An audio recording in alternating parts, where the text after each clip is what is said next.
So in 1877, W.R. Hill, the wonderful white man that you see on this page, actually came in this area, and he had decided by platting it that he wanted it to be his county, and he wanted to have his own town.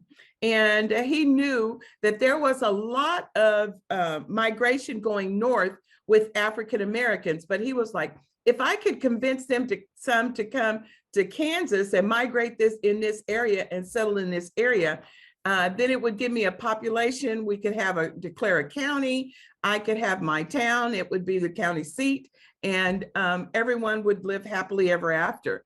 He had run across a couple of Buffalo soldiers who had gotten out of the army but stayed in this area, and one of them was Daniel Hickman, and he was also a minister. He talked to them, and he says, well, where can I go to talk to him? And he says, well, I'm from Scott County, Kentucky. And we can go there. There's some churches, there's some people, and they'd love to hear about being able to come and homestead and have their own land. And so that's exactly what they did. And they took flyers and bills out to Kentucky. They distributed them. They had meetings in churches, and they convinced these people to come. I'm a fifth generation descendant, and it was my great grandparents that actually came out here and settled. Great grandparents that came out here and settled. And they were in a group that came from Scott County, Kentucky. It was a wonderful story because they knew the plantation. They were on a great plantation that was owned by Richard M. Johnson. Richard M. Johnson, I'm bringing him up. I'm sorry, I'm going the wrong direction. I'm bringing him up because he was vice president under Van Buren in 1828. And he had this wonderful political career, was one of the richest men in Kentucky, had a plantation farm that just had thousands of acres, really doing well, and started his political life. However, he fell in love with one of his slaves, and he was not the typical man back in them days where, you know, he had a mistress or anything like that.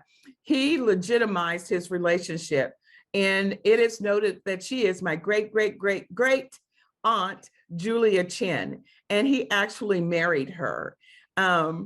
This picture that you see of this family, this stately family, my grandfather is the young man that's in a suit, and he would be, if you're looking at the screen the way I am, he's on the left. The tall young man that's in the middle, that's a great uncle Henry, was the first baby born in Graham County. And so then that made my great grandparents right there, Charles and Emma Williams. Nicodemus was bustling. It was growing. And we had general stores, as you could see there, the church, that's in the background there. And there was someone that came through and took this photograph, got on top of another building and took this photograph of Main Street. And these families were happy and proud to come out. And if you would come out and you homestead, stayed, and improved your land for 5 years, then that land became yours for a little bit of a fee. And being a proud community, that's what they wanted to do. And that's exactly what they did. We were really prospering. And of course, back then, towns were made or they were either destroyed because of the railroad. If the railroad came through and you were a hub, then you knew you were going to be prosperous, that your town could grow. You might even be considered for a county seat in your county. So those wonderful people, including my great and my great grandparents, they helped to raise a $16,000 bond, equivalent to more like 1.6 million now. But they raised that bond, and they also had designated land that, because that was part of the rule that the Union Pacific used, they'd have to have land donated so that they could build the railroad and the railroad station. And so they designated land, they designated the route, They raised their $16,000 bond. They were excited. They knew that they were in good competition with Millbrook and with Hill City to be the county seat. And so mysteriously, Union Pacific wrote to the township incorporators and said, we've decided that it's just too much money. It's not cost efficient to cross the Solomon River twice to get to Hill City. And we do know that Hill City is going to be one of our hubs.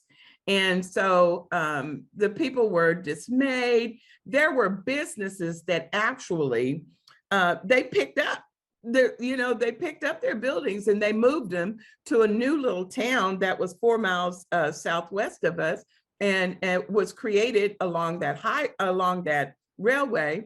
And one of the engineers, his name was Bogue. And so the place that was actually created on that railway was called Bogue, and it's still in existence now. And we were so disappointed and devastated. And especially when they got about 6 miles outside into the west of Nicodemus, they crossed the Solomon River again. So they ended up having to cross the Solomon River twice to get to Hill City anyway. So we were quite devastated about that. But the train and us not getting the train did not cause the real demise of Nicodemus. Nothing seemed to be able to do that. But the Dust Bowl of the Dirty 30s were horrible on our community and our crops. Populations decreased. However, we had star athletes that just were from Nicodemus, and people were just amazed all over the state that these quality of athletes were coming out of this small little town. One of them was Verl Schweitzer. We lost him earlier this year at 87 years old. Verl Schweitzer in the late 40s and early 50s was a high school phenom. He, along with 3 other guys, were taken to the state track meet and for 1A, and they actually won it against schools that were larger than them and had more athletes out. They still won the state track meet. He was known for football and being just an outstanding athlete in football and track. So K-State came and they actually recruited him. And this community didn't know much about college, but they knew some things, and they knew that this was a good thing to happen. And so Verl Schweitzer was one of the second scholarship athletes to go to Kansas State. One of the first was Tiger Woods' father, was one of the, and he played baseball. Verl went on a track and football scholarship. Blew him out of the water at K-State, and just had set records. And he was one of the very first to have his name put up over the student section in the what is now the Bill Snyder Family Stadium. So his name is up there on the wall. In 1954, he was the number 4 draft pick of the first round. So he is the highest drafted K-Stater into football in the history of K-State.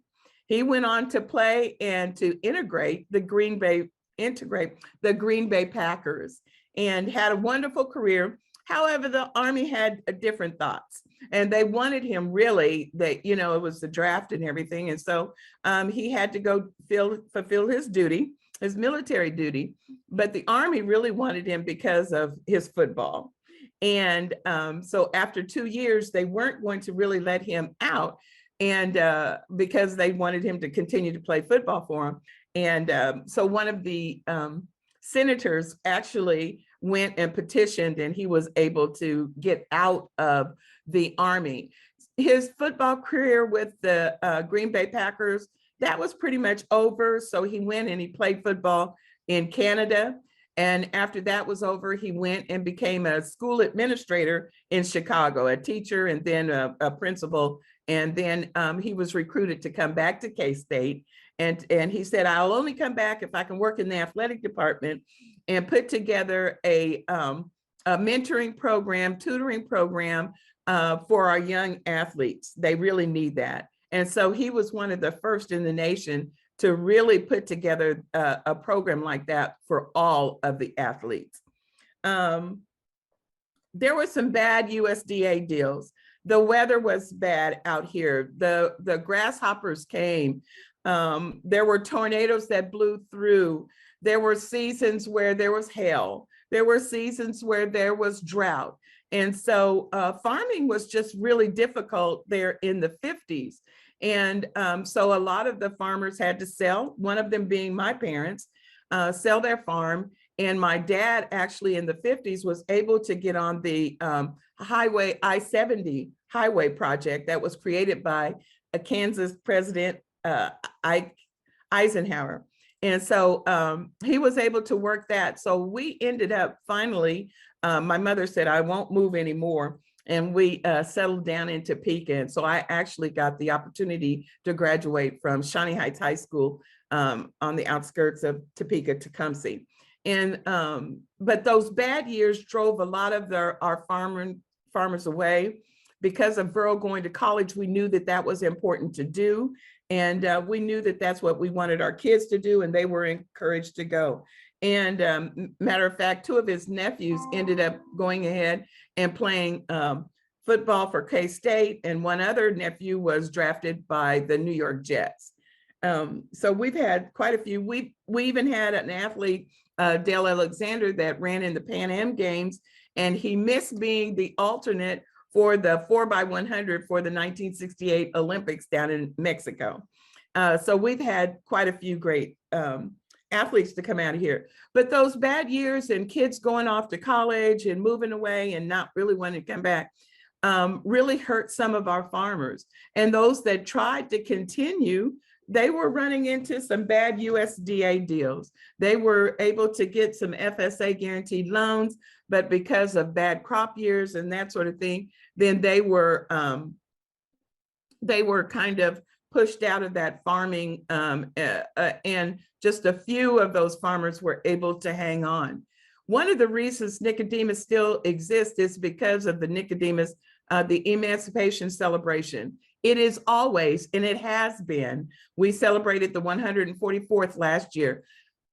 It has always been the last full weekend of July. No matter what the dates are, everybody knows that it's always the last full weekend of July. And when people were moving away, that was really important that we had established that tradition, because a lot of them would save their vacation or their time off from work or get their seasonal work so that they could come home for the celebration. And this is several pictures that come from that celebration. I'm going to try to show a quick little video. I hope it works.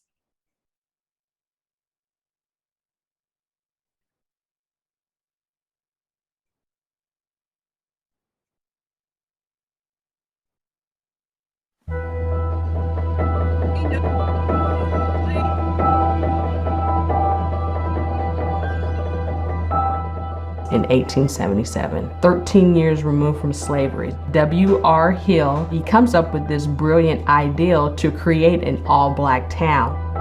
He puts it out there that there's going to be this black utopia. You don't have to worry about Jim Crow or the KKK, and you can have your own little community. When they get here, there's absolutely nothing here but open prairie. It starts out as a struggle, but these people make it work. And Nicodemus is a bustling little town. So Nicodemus becomes this iconic place where you can look at how African Americans thrived. It speaks to the tenacity and the vision that African Americans had that left the South and moved to the West to experience freedom in a way they couldn't experience it in the Jim Crow South. It's important that people understand that the Black experience in this country is not just one of adversity. So when we talk about a site like Nicodemus, this thriving, bustling city coming after the Civil War, telling those stories are important. There used to be 40 such colonies like us in Kansas. We're the only one that still exists today.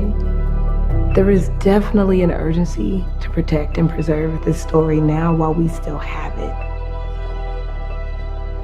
So we have been having our emancipation celebration for 144 years. We get to come back to our roots. It keeps the town alive, and we're able to pass this history down to our younger generations. Ever since I was about 5 years old, every summer we'd get in the car and drive back to Nicodemus.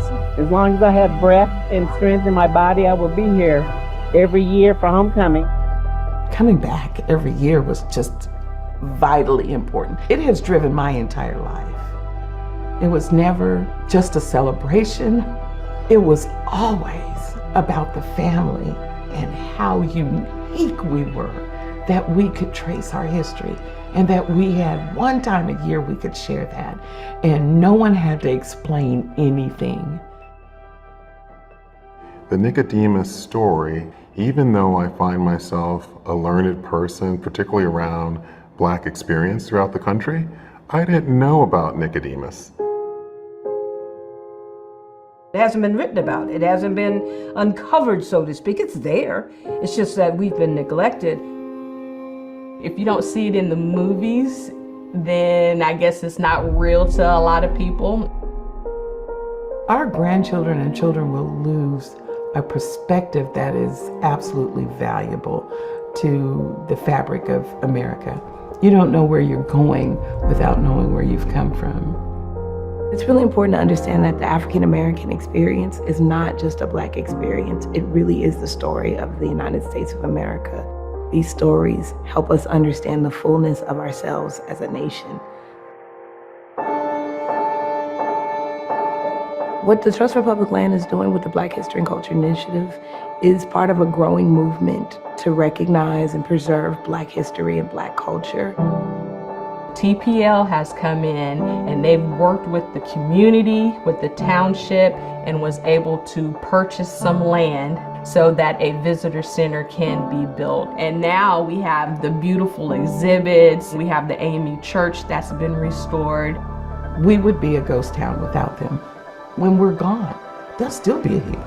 This history will live on for our children to enjoy, to touch, to feel, to experience. I want to put more sites on the map that are preserved for Black history and culture.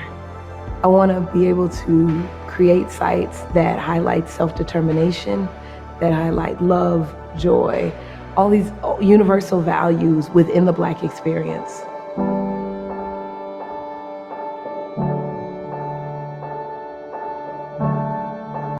So that's my beautiful Nicodemus, and which leads into the story of the Kansas Black farmers. You can look up the statistics from the 2017 census, and we're going to be working with them closely because we need for our farmers to realize that they need to be part of this census, and they need to make sure that we're all accounted for.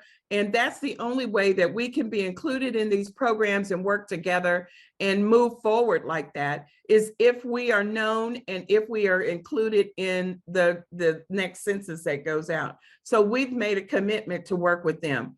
In the 2017 census, it said that Blacks in Kansas, this is Kansas, there were 157 farms, and Black or African Americans alone, there was a total of 193. And we're still trying to find all of those, even though the definition for a farmer is $1,000 a year in product or sales as a definition. It's counting a lot of urban facilities too. And so the Kansas Black farmers kind of did a transition in the 2000s that I'll talk about. So you can look up these numbers. It's devastating. It's still at less than 1% of all of our farms. And what we have also wanted to do, and the reason that I have Asian Americans, our indigenous brothers and sisters. I wish I were there. I did not know that Dr. Wildcat was going to be there. I mean, I have, oh my goodness, he's just like a hero to me. But we included all, and you'll hear the term BIPOC.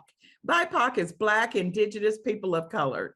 And so we put all of those numbers together because we are determined that we're going to help anyone that's classified as underserved. And so a lot of our brothers and sisters in this area are. There's been stories talked about in 1920, when there were over almost 1 million farmers, we're reduced down to less than, right around 45,000 Black-owned farms, and that's only 1.3%. I think nationally we've been at 1.7%, and we've been holding at that. But with the grants that I'll get to talk to you about, we're going to do better than that, and we're going to reintroduce. A lot when we started our camps about 15 years ago, because Verl Schweitzer at K-State, he talked to me and he says, we've got to reintroduce farming to our youth or we're going to lose a population of farmers. And he was absolutely right. He was right on the money about that. And what we have realized is that a lot of kids over 15 years ago, and myself included, which would have been 40 years ago, we equated farming with slavery. And that was degrading. And we didn't want to be a part of that. But what we're trying to teach them is the honor, the blessing. I have to use my terminology. It is to be able to feed your family and others. And so we can no longer equate it to slavery or any of those harsh, true realities, but we don't have to equate it to that anymore. There's honor in owning land. There's honor in planting on that land. There's honor in harvesting that land. And so that's what we wanted to do. And so there's all these stories out across the countryside. PBS did something and public broadcasting, they've done several stories on us, and you can go out there and you can get that and it will talk about that. Well, in the 80s, Nicodemus, we hadn't formed the Kansas Black Farmers Association yet. But what we did have was a cousin by the name of Bernard Bates. And he said that, there's something going on. My neighbor was able to get his loan extended because we had bad weather, but they won't extend mine. And then that following year, when he went back and there was the dust storm again and a hailstorm that came through, he wasn't able to get another extension, but his neighbor was. His neighbor happened to be white. And so then he wrote to President Reagan in 1983 and to Reverend Jesse Jackson. And he says, you guys need to look into the practices of the USDA. And he said, there's just something going on. And so no one really got around to it. And my cousin, he did something that a lot of people didn't do back then or really do now. They do it a little bit more now. And that was he documented the USDA coming and taking his land and harvesting the wheat that he had up and them carrying away piece by piece his equipment. It reduced he and his family, and he had 5 children at the time that were home. It reduced them down to food stamps. Bernard never got over this, and he fought and he documented all of this. And so in 1997, he was called and he was asked for his documentation. And it is said that it is Bernard, here from Nicodemus, small town Nicodemus, it was his documentation that helped them form the foundation for the lawsuit that ended up being the Pigford versus Glickman, who was the secretary, ag secretary at the time, lawsuit. And those Black farmers, they won. And there was a restitution that was provided. Not all of them got any. And guess who didn't? Yes, Bernard Bates. He was never given any compensation. They came back, you filled out your forms wrong. There's been a lot of fraud in this, and now we're investigating. There's no more money in this first one. And it just, everything that went around ended up with Bernard not getting not one dime. And we have a beautiful story that was done in the fall. Give me just 1 minute. I'm sorry. In the fall of 2021, PBS came out to do a story on our plight, our farmers. And I said, you've got to get here quickly. You've got to interview Bernard. And they did, and he has just a beautiful story. And I'll share that link with you all so that you can look at what ended up being his last, I'm sorry, what ended up being his last interview about losing the land. Fred DeLazzo is the producer of it, and it was shown on in January, and we lost Bernard January 18th. So I I honor him for all of the work that he did. And because of that lawsuit, and out of that lawsuit, farmers, especially row crop commodity producers, they got together. These Black farmers got together, and they came to Nicodemus because they knew in Kansas, the majority of the farmers, Black farmers, were here. And they organized the Kansas Black Farmers Association. And it was Edgar Hicks and it was Verl Schweitzer that helped them to get the 501c3 status and to move forward with organizing and incorporating. And so they became the voice in that 1999 lawsuit. And that was the collective voice by Kansas Black farmers. Some of our farmers here received it, and some of them didn't receive any restitution or anything like that. And so that kind of divided up the KBFA between those that did receive and those that didn't. It really put a split. But thank goodness for Edgar Hicks. He's out of Omaha, and he was one of the first grain exchange persons in the United States of African American descent. And he was there in Omaha, and he fell in love with Nicodemus. And he says, we've got to keep it going, but we've got to look at it from a different perspective. And so from that point on, we looked at research and what could we do? Was there a product niche that we could get into? We looked at teff, and also because that grain was supposed to be a good grain that we could really raise here in this drought, because we've had problems with drought. And so then he was like, we've got to work with SARE, Sustainable Agriculture Research Education. We've got to work with the extension agents at Kansas State. We've got to work with those programs. And so we built those relationships.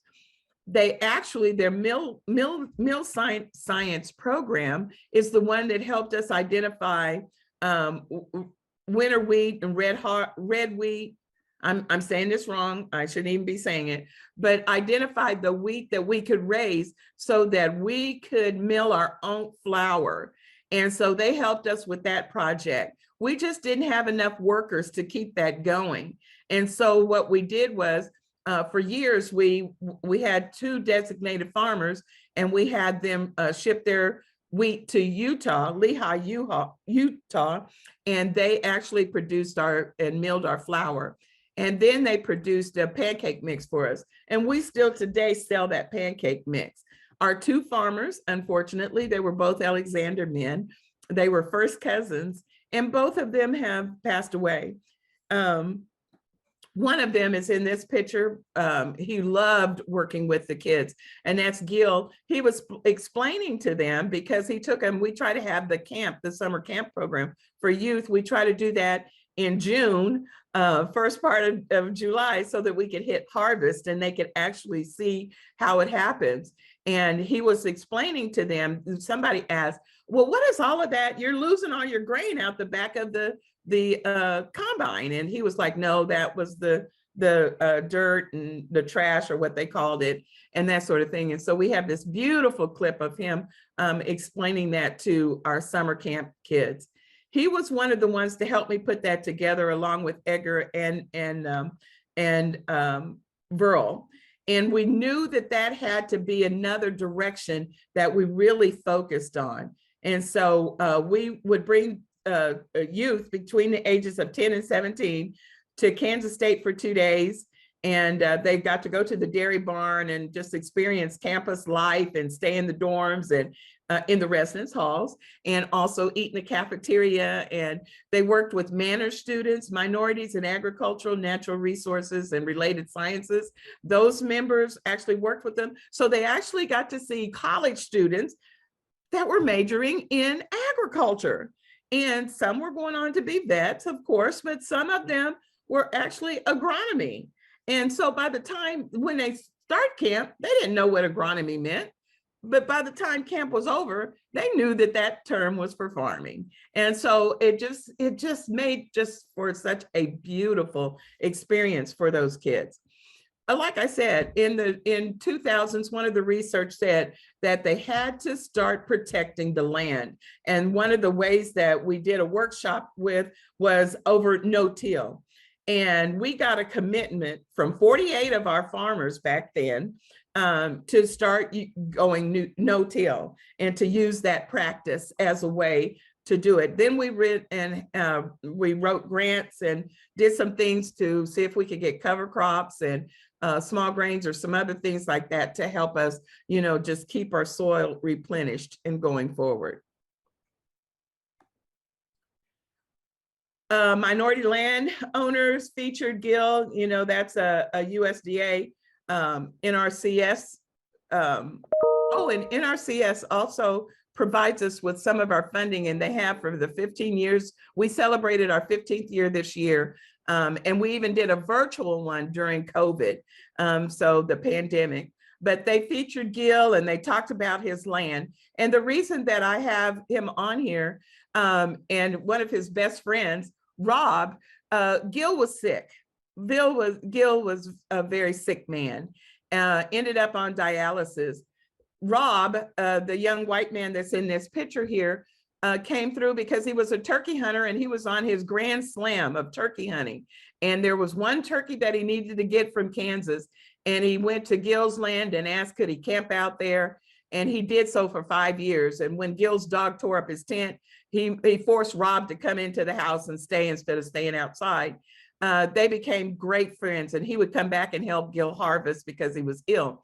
When he found out that he needed a kidney, he secretly went to KU and was tested, and they were a match. And even Governor Brownback was really impressed with their story, and he used their story and their picture together on his Christmas card. Gil and Rob were the best of friends. Rob gave Gil the gift of 5 more years. And when we lost Gil, because he was in such debt, and he was able to get a loan because he had great land, he had great crops and that sort of thing. But he was in such medical debt that he ended up, his nephew, after he passed, came to try to save the farm. He wasn't able to get a farm number, nor would they extend Gil's farm number to him. And so I say we because it was part of our community. His sister, she's holding a couple of the bags of the wheat that we developed that they were milling. And that was our first bags. And it had our own Gothic couple on there, which was Aunt Bernice and Uncle Warren. Their pictures were actually on there, and they're on our tag for our pancake mix too, which you can go to our website and order. She, 1 year after her brother Gil passed away, she passed away from pancreatic cancer. And so we just lost 2 powerhouses that really helped to put the Kansas Black farmers on the map. I was able, after they brought me on in 2012, and I said, I want to serve, but I want the role of the executive director. I don't want president. I don't want to be at the whim of whoever is in office. And so we redid our bylaws and included that position. And we made it a position, but I've never been paid for being in that position. If I'm successful at writing a grant, I always mark in a little bit of money for me to do it. I am a retired assistant professor from Kansas State University. I taught and do teach in the College of Education. I teach graduate courses, multicultural aspects of academic advising and diversity in higher ed. Those are some of the courses that I get the opportunity to teach in. Just to keep my foot in the door, I always teach one class per semester. Well, in 2017, I was afforded the opportunity to go to the Women in Farming Network. They're meeting up in Iowa. And I met these wonderful women from Wisconsin who had started Soil Sisters. And so Lisa Kravitz is the one that has written this book, and it's Soil Sisters Toolkit. And so we did a read of that, and we looked at some of the procedures, and some of our women farmers. We have Angela Bates. She has the Bates Farm and Guest House, and she's tried to raise lavender. We've got Janice Witt, who is also part of the Riola Center, and during the pandemic fed thousands of people per month through the resource and meal center that she had. We've got powerhouses, Tamika Peoples, who does seed to shirt, and she's working with cotton farmers and trying to reintroduce Blacks to cotton farming, has just become a powerhouse in her own. Donna McClish was one of our first people to, I think she's on your program, to come and join us at K-State in, I think it was like 2013, before she really got her Common Ground and producers going. And she's just, oh my goodness, she's just my hero. She and Tamika have just grown and developed. Tamika even was given, provided her own 2501 grant. And Miss Donna, every grant she touches just turns to gold for her. And she has expanded her operation from Wichita up to Salina, and the work that she's doing is just absolutely phenomenal. As you saw in that video, the young lady that was so expressive is my daughter, and they're buying their first piece of land. I wish they would have got it 2 years ago. They could have got it for about a third of the price that they're going to pay now, but they have their farm that they're getting ready to start doing some things on and everything. But that's my daughter and sixth generation descendant, Lucretia, and they're part of our group. We always hold our annual meetings at Kansas State, and then we do our quarterly meetings at different places around the state. Where do we go from here? Grants, grants, grants, grants, grants. We have been blessed to get some grants. Pickford Glickman had another set of restitution that was provided. And so I was invited again in 2017 to come to Atlanta and talk to all of those people, and we formed committees and groups. And we decided that that other set of money should go to grassroots organizations like Kansas Black Farmers Association. And what we were thinking is these groups have boots on the ground. We're all struggling. We all want to work for our farmers, and we want to give them the best programming and the best advice and have the best resources possible. And so rather than giving that money to and trying to figure out farmers to give it to, we decided that it would be best used to divide the money among those grassroots organizations. And we were awarded $45,000 over 2 years. That took us to, the stratosphere. We had been operating since I had gotten in there on about $1,600 or less in our general budget, and usually about $600 or so or less in membership. We didn't have money to really do anything. We were really, I was working out of my home, and we were, didn't have place for storage in our information and where to have meetings and that sort of thing. We were really scraping, but I was determined that we would take the KBFA in another direction. And I knew that it was going to be important that we start seeking these grants. Well, that money, that gave us our foundational monies to go ahead and start working on other grants. and to reestablish our relationship with SARE and with other organizations that we could partner with. We're even partners with Stray Dog out of Kansas City. And you would think, okay, what do they really mean? But they have a piece where they're looking at food and food systems and how to help grassroots organizations like ours. And they really like our summer camp program for youth. And so they've been providing us with some funds for the last couple of years. And they also sponsored me to attend a food system work conference in Kansas City, and that was in June of this year. And it was just eye-opening on what we could do. The pandemic hits, and I'm like, what on earth are we going to do? And with us working with that national organization that works with small BIPOC organizations, Black, Indigenous, people of color, those groups that have boots on the ground and working with these farmers and everything, they were telling us about whatever kind of small grants were coming out. They were coaching us through when PPP was eligible, if you were agriculture based and you were eligible for that. And so they were really coaching all of us through that. And then there came through HRSA a grant to provide COVID awareness. And I jumped at the opportunity to apply for that grant because I knew there were farmers on those farms that very seldom got to town in our rural areas, or they didn't want to go to town, or they couldn't go to town, or we had been on lockdown, you know, or what was going on, that really needed to have this information. Well, through the process of getting that grant, we were awarded $350,000 to really work with our farmers and to go around the nation. And yes, it was before the vaccine had been approved. It was, you know, but we were out there and we had to do it. And so what we did also was we looked at where can we evolve and what can we do? And with this grant, we were able to purchase I'm sorry, I need to take a swallow.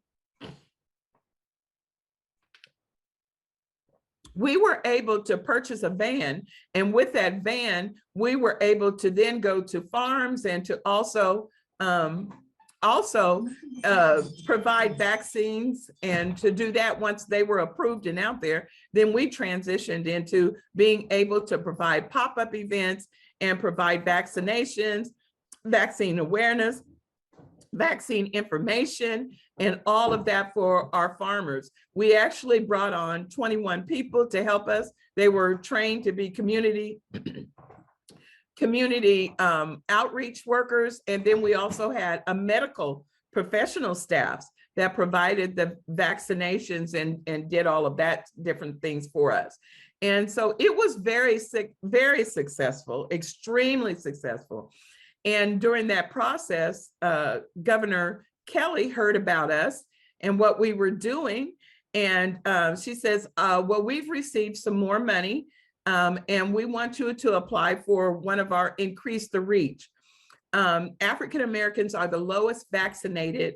And this was at the beginning of 2020. No. It would, yeah, at the beginning of 2022.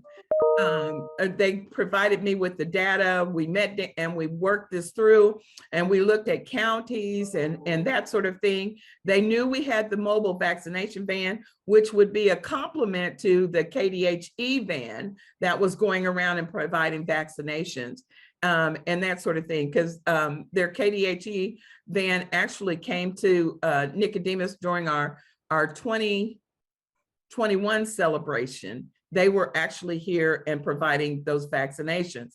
And so, yes, we won that grant.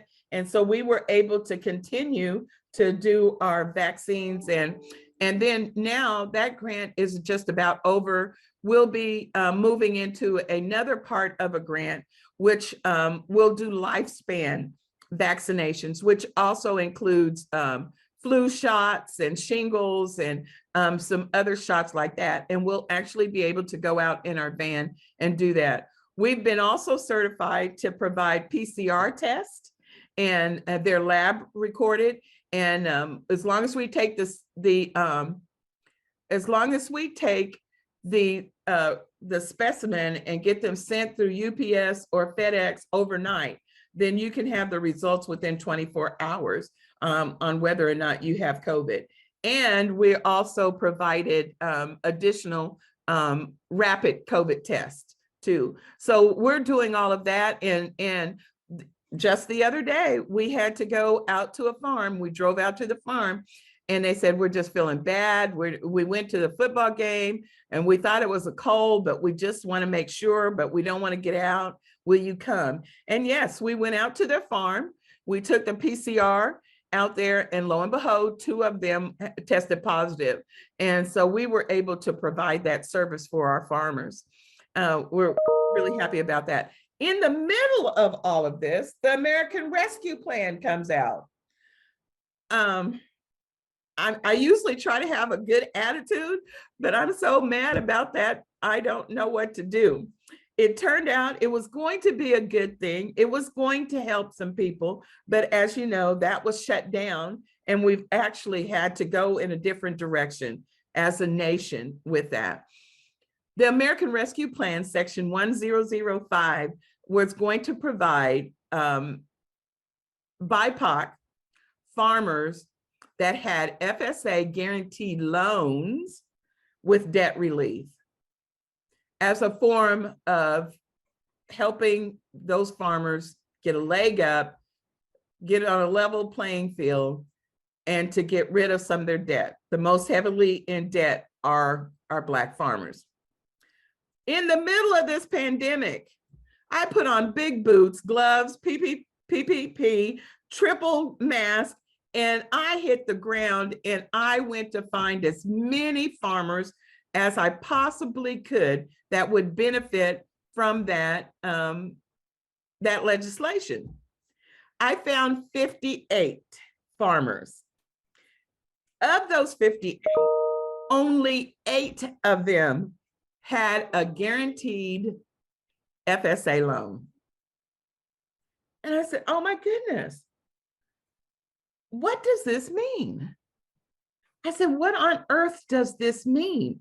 If 58 of our farmers, row crop commodity farmers, only 8 of them have guaranteed FSA loans, what is really going on? So that legislation was only going to help 8 African-American and there was 1 Hispanic farmer. And we looked at that, and so we developed a quick little Google form survey asking why were you turned down for the FSA loan? Did you even apply for it? Was the 56 pages just overwhelming? Did they keep asking you for documentation? Were you denied? You know, what was the whole process and what happened? And we were slowly finding out that they had been denied FSA loans, but they would go and they could get, you know, farm bank loans. They could get those loans and they could secure money that way. And so I said, well, the American Rescue Plan wasn't really going to help that many people. And it really wasn't in the state of Kansas. It was not going to. And then, of course, that all blew up with the lawsuits. With that, you know, we signed on with Southern Federation of Cooperatives, and they were going to fight it, and I think they still are. But, you know, it's just that at one point you just look at it and you say, how do we move on? What do we learn from this and how do we move on? And that's where we were at. And so we actually got the opportunity to work with Senator Elizabeth Warren and Cory Booker to help, and Gillibrand, to actually help them with text for the legislation that has come out in the, what's the new one called? What's the one that we're working with now? The infrastructure legislation that was passed. And so that's how we're working with them. Because of this, there's been all of these grants. Vilsack was asked to be secretary again. And although that really put a bad taste in our mouths because of the way that he had handled the situation with Shirley Sherrod, who was a USD worker out of South Carolina. And there was a bad video, that of her presentation was doctored and made to look like she was discriminating against white farmers. And that was shown. And rather than them doing a real investigation and really looking at that, they immediately fired Shirley. And then when it all came out in the wash that it had been doctored, that wasn't even what she was saying, that's not how it went, it was taken out of context, he never apologized, nor did he ever offer her her job back. And so there were several African-American groups, NAACP, National Farmers Association, and Rural Coalition, and other groups like that, that were advocates of that just really did not agree with that assignment. However, Vilsack has done a lot of things to try to be fair and equitable. And what we've asked him to do, and yes, I actually had a meeting with him, we actually asked him to do is to don't look at it as making legislation to help Blacks, but let's look at it to help underserved farmers. Because we have some white farmers, small farmers, that these big corporate farms are just squashing them out. We have some low, farmers that are having bad drought years up here. The poor Milo sorghum harvest was the worst that they've had in years because of the drought. And so the definition needs to go beyond race, and it needs to look at who is underserved. And so we knew, and we had been told, that a new round of 2501 underserved farmers, ranchers, and veterans grant would be out. And we thought we had time, and we found that out at our quarterly meeting that was in April, that the grant was being announced and it would be due the 1st of June, June 8th. And so we just put our heads down and we started working. God bless Tom Buller. God bless Lauren Hafford out of Colorado, a graduate student in soil health. They hung in there with us. They provided us with support. They provided us with support letters and really helped us to write this grant. And this grant is going to help us. It's unbelievable because the amount of programs that the USDA has that we're not aware of, nor do we know how to navigate through them. How do we really talk to them about EQIP?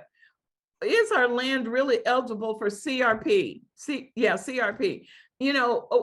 What other routes can we go? Is there a beginning farmers program? And thank God for Kansas Rural Center. Yes, there's a beginning farmers program. We can get our farmers in and have them ready for those application processes, to get those farm numbers, to understand what a farm business plan looks like. And then we will also get to work with our, I call them reclamation farmers, those that are trying to reclaim farming and trying to get back into farming. One thing that I've had to fight with my group about, and that I just don't agree with their philosophy. My cousin, who was Bernard Bates, that I told you is in this PBS documentary before he passed, he was always, I want my farmland back. I want to get my farmland back. They need to give me my farmland back. My philosophy has been a lot different. And had I been able to come and meet Dr. Wildcat, I would have talked to him about that. It wasn't your land in the first place. If we're going to really go back and be fair and look at it, who occupied this land before we came out and put a stake in the ground and said it is now ours? We profited off of the backs of our Native Indigenous brothers and sisters. And so I don't believe in that 80 acres that's north of the cemetery that was in Bernard Bates's family for a while, that's what we need to go back and get. But I do believe that we need to be put in a position where when land becomes available, that we're able and we've got our farmers, they're good with their credit. They know how to fill out the forms. They know what programs are going to help them with subsidies, that they are in a position to get that land. And so that's what we're going to spend, that $750,000 minus administration. That's what we're going to do. We're going to train those farmers. We're going to get them in those beginning farmers programs, and we're going to do it. And I know you guys must be clapping for me right now, because that's where we need to be going with our farm and with our farmers. There are other grant opportunities. We were able to sign on with the national sorghum producers and for the Climate Smart Commodities grant. Well, it's not really a grant, it's a partnership. I found out that that's a little bit different. And so this is being handled a little differently.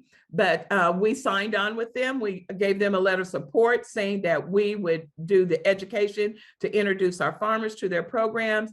That program would actually give any of our farmers that will use the new climate smart procedures and best practices, they would get paid per acre to do that. And so we would do all of the recruitment and the sign up, advertisement, and doing all of that part. They were awarded $69 million. And so I have told John Duff, you guys write that name down, John Duff, with the National Sorghum Producers. You're going to have to do a little bit more than that to help us, because with $69 million that you're entering this partnership in, you can help us where we really need. And we need staffing, and we need technical assistance, and we need the training area and that sort of thing. And we know that that would just be, that's not even 1/100th of a tenth of that, what the grant is about, that we would need to really help move us. We are also partners with the National Association of Conservation Districts. We're a partner with them. And in theirs, they actually have set aside monies for us to have a staff, and monies for us to run our office, and monies also to compensate our farmers for travel and to do some different things like that. And also they will pay those farms to utilize these smart practices, these climate smart practices. And so we're part of that. Now, the National Association of Conservation Districts, they received $90 million in their agreement. And I know that they're really negotiating with the Agriculture Department, and all of that hasn't been finalized and everything. But with that kind of money, they could change underserved farmers' lives. This latest grant that we're applying for is the Land Capital and Marketing Access Grant. And we're in the middle, and we're about ready to submit, because they extended the deadline. Thank you, God, extended the deadline. And we're able to add a little bit more and get a little more support from national organizations. And we're taking a regional perspective. Missouri doesn't have a Kansas Black Farmers, it doesn't have a Black Farmers Association. And so they have been uniting with us. And so we've been working with those Missouri farmers for quite a while now.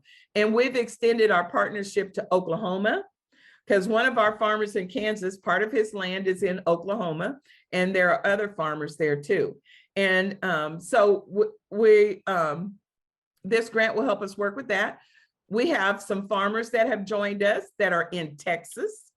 And then we have two farmers right on the east side of Colorado that will be joining us. And then we have two farmers that are up in Nebraska that will also be joining us. So we're at the regional tier with that one. And what we've done is also the 1890s, and we're also working with the land grant, University of Nebraska, Lincoln, Kansas State, Lincoln University, which is a HBCU, Oklahoma Black Historical Research and Farm Institute out of Oklahoma, and Prairie View, which is also a HBCU out of Texas. And so we're working with them, and we have a partnership in that program.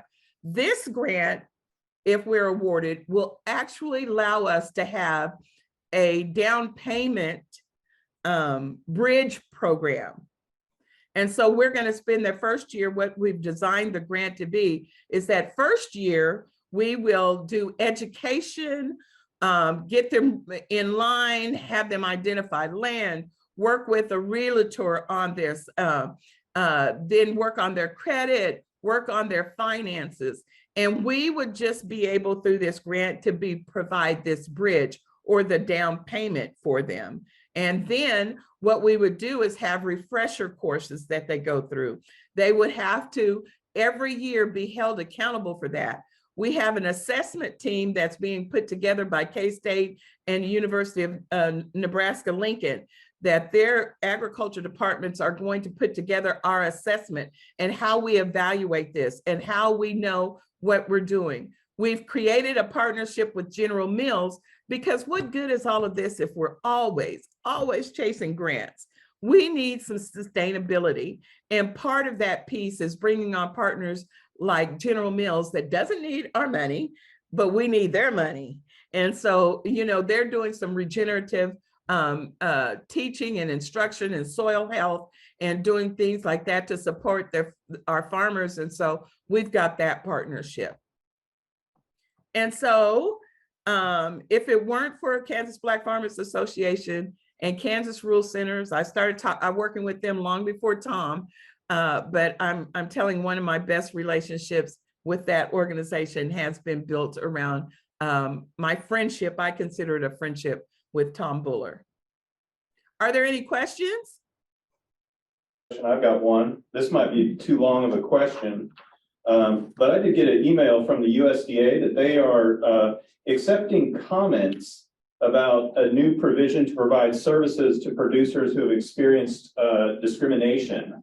Mm-hmm. And they are taking comments on what that program should look like, I think until maybe Tuesday.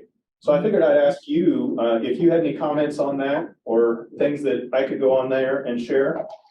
Oh, absolutely.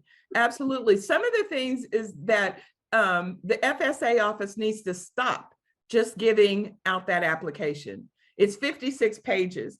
And when they send a link out, usually the links don't work and there's difficulty filling them out.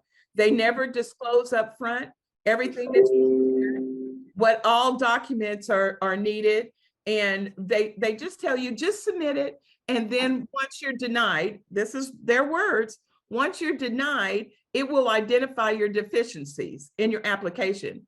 And so what it has done systematically and systemically is it has pushed our applications off until it's no longer planting season, it's too late to do anything, or we've lost the land that we were looking at, or now we can no longer afford the land we're looking at. And so those are some of the things. And it needs to be where there's more tutorials or where they never just give an application without sitting down and talking to that person and talking through the application and letting them know exactly what they need, not after they're denied. And has this happened recently? Yes, because I told my group, whether we get the grant or not, we still need to provide these services. So we sent out one of the young ladies on our committee that has excellent credit, has an excellent job, can afford the land and everything like that, to make her application for the land that they're looking at. And this is what was told to her. She has a master's in public administration, and she said the application was so daunting, she almost didn't complete it herself. Yeah, that'll help me formulate some comments. Mm-hmm. So I have a question. I was really delighted to hear that the work you're doing is looking at justice across different sectors. So you're talking about land justice, but also health justice and racial justice. And these things are all really interconnected. Oh, yes. but you're going at it through the perspective of going after grant money and those systems that sit, the institutional systems behind those grants are not really aligned around justice. So I guess my question is, how do you navigate that in an effective way where you feel like you're advancing these ideas of justice? Well, how do I navigate it? I look at the perspective of how do I move forward? How do we move forward? And a lot of times the answer is very different. For injustices, it's looking at that inequity, and it's looking at how do we solve that and how do we make them aware of that. And if that's not enough, then is there something legal that we can do? You know, it's looking at it that way. As far as our land justice, trying to make sure that we're in a position that we can get farmland and to do it in a respectful way is what's really important to me. And so that goes back to also teaching my farm brothers and sisters, this is what you need to have to be ready. You can't blame anybody. If you have everything and your ducks in a row, your cows in a row, your pigs in a row, whatever, or your goats, because I got one young lady that wants to be a goat farmer, you know, have your ducks in a row, then you can't be denied. And if you're denied, then you have a leg to stand on. But if you haven't dotted your I's and crossed your T's, you know, then there's not much that we can say to do to help.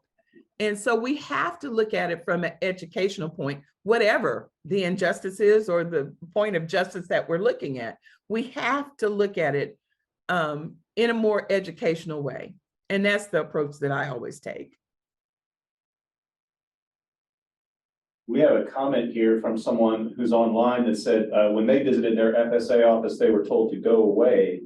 So from that educational perspective, maybe what kind of work do you think we can do with the FSA to, you know, not only help people get their ducks in a row when they walk in the office, but help the people in the office do their job? I don't know. That's excellent question. Because I don't think we need to automatically just be mad and say they're just discriminating. You know, everybody's overworked and understaffed and that sort of thing. So we need to go and have people that are sitting on the committees and talk to them, go to the meetings and say, look, this is what's happening when we come to your FSA office. Does your staff need more training? Do they know how daunting, you know, that it may be nothing to them anymore because they've been through the process with farmers, you know, countless times. But to someone new and inexperienced with this, and maybe a first time person, they could use more compassion. And that's what we could teach. I wonder, you know, for like health insurance, especially like on the exchanges or for Medicare, we have navigators, you know, healthcare navigators. Maybe FSA and NRCS need some navigators. Oh, that's beautiful. That have it, like it is daunting. If you're not administratively inclined, like forget it. Mm-hmm. Exactly. That's excellent. FSA navigators. Can I steal that? Who said that? What's your name? Yeah. That was Laura Fort Myers. Can I ask you another question? This is completely different. Because I had this conversation with other farmers, particularly they have, they're at a point where they're thinking of succession of their farms and they want, you know, to diversify the opportunity and their communities and so forth. But I wonder, is it effective or does it even advance equity to recruit a BIPOC farmer to succeed us on the farm if there is no other local like BIPOC farming community or farming tradition, or, you know, like they just be out there kind of on their own? And I'm talking like not near Nicodemus. And not near an urban area either. I'm talking about in the hinterlands of Kansas, for example. Is that like a fair thing to do? Absolutely. In the land access grant, there's a segment in there, they're saying, can you address succession and how it would look? And when we looked at it, it was like, we don't care what the farmer looks like, where the farmland's at. The world has really shrank because of technology. And should they go through our program and we have a farmer that we're going to be placing out there and in everything, we're going to load them up with the resources and the technology to shrink his world even more and make it feel like we're right there in the house with them, or we're out there on the farm with them. One of the things, and I'm going to spill my guts. We asked General Mills for an RV. Yeah. Whoever that is that asked the question, say, why an RV? Why an RV? Because I wanted our technical assistants that are going to work with the farmers to be able to go out to their farms and stay. I want them to be connected with Wi-Fi. I want them to have the computers already set up in there. I want them to be able to test the soil and send that information directly to K-State or to the University of Nebraska, Lincoln. I want them to be able to just crawl up into the bed at night and know that they're going to get up first thing in the morning, have coffee with those farmers, and go out there and work the land with them. And I think it's important that our world just continue to shrink so that they know that they're not alone anywhere. You know, if people, you know, we have a farm around here, and although it's by Nicodemus, there's not many of us here. And there surely isn't any of us here that can really go out there and work on that farm and tell that farmer, this is not going to work, or this it will work, or this is where you need to get equipment, or this is how we can help you fill out that form. I want them to be able to sit there at the farm with them and fill out that FSA form, because we're going to know how to do it. We're going to know how to put it together. We're going to know what they're going to need to be in place, and we're going to know how to prepare them to be ready to be successful for those applications. So JohnElla, you're an educator, so you are really oriented that way. I'm thinking of every farmer is operating in a community context. And part of what helps them be successful is not just information, but it's networks. And like, we got good neighbors, but are they going to be good to somebody who's not from there, you know? Especially if it's like have to be somebody moving in for that opportunity. And like, I would hope they would be. I think they would be as helpful as they might be to us, but it doesn't mean, like, everybody needs their networks of support. And so there might be a great person, I feel like, who would come into a lot of communities in Kansas and start farming. Well, you know, and part of that is that surely with a succession program, they're just not going to show up one day and take over the farm. I'm hoping that there's a year or more introduction, you know, and so there's a way for them to get into the community and they can move forward, you know, introduce them to the community, and then they go from there, you know. So I'm hoping that it's not just a one day and then the next day there's new farmer A, you know, that's out there farming on, you know, the old Williams property. You know, I'm hoping that it's a more gradual transition in programming. Yeah, good point. We had a question in the chat about the small business development centers. Have you connected with any of those to maybe help farmers do farm business planning, or maybe it's a suggestion for future work? That's definitely what we have in the 2501. And so we'll start doing that now that I have a staff that can actually go and work on that. Great question. JohnElla, I've got a couple things. I know I don't even live on the farm, and I've got internet issues galore as far as, you know, no service. So that's one, I think, key area if help is possible. Another, which I also suggest with USDA, they are facing a population that kind of takes them for granted. That's, how about you have an open house or a welcome wagon sometime for the people starting out? You know, maybe it's during the succession planning, or maybe it's when they do the application. And I think there'd be a lot of value in a forum for either ones who just were successful in their application and getting, what they were looking for. Not only for all the applicants who, cross the finish line, what did they learn? What did they need to know? But that replaying a condensed version of that for the people who are applying for the first time, because it's daunting.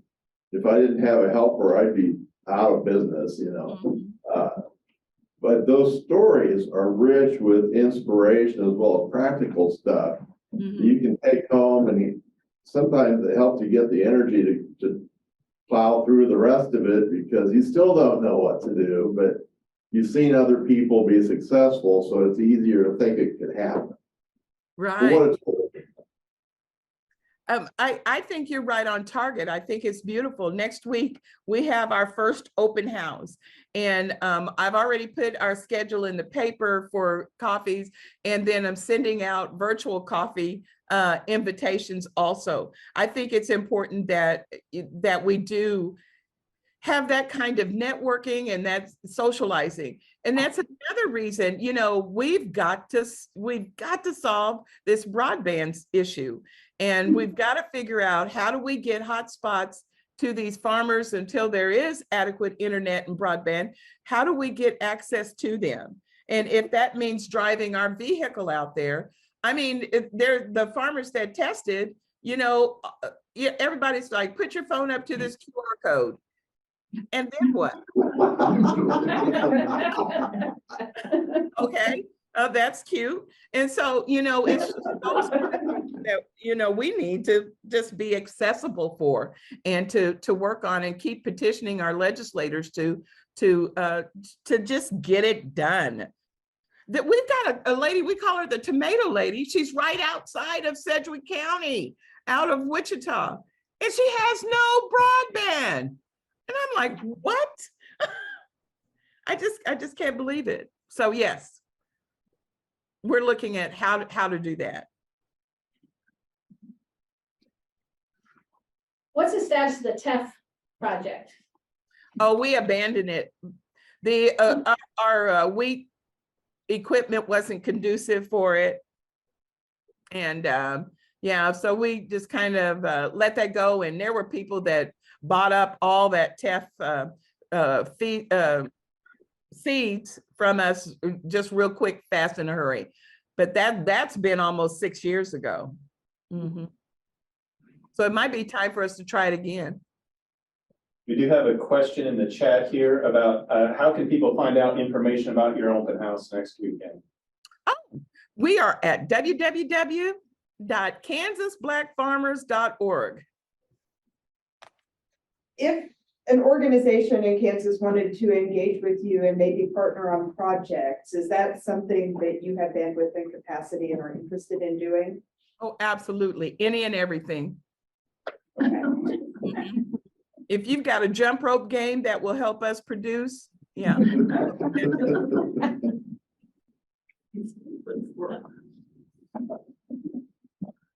All right. Well, thank you so much. I appreciate you joining us virtually. Sorry you can't see us. There are people in the room, I promise. I can hopefully hear. Tomorrow we'll get the cameras working. So yeah, thanks everybody for joining us. And let's give Dr. Holmes a hand.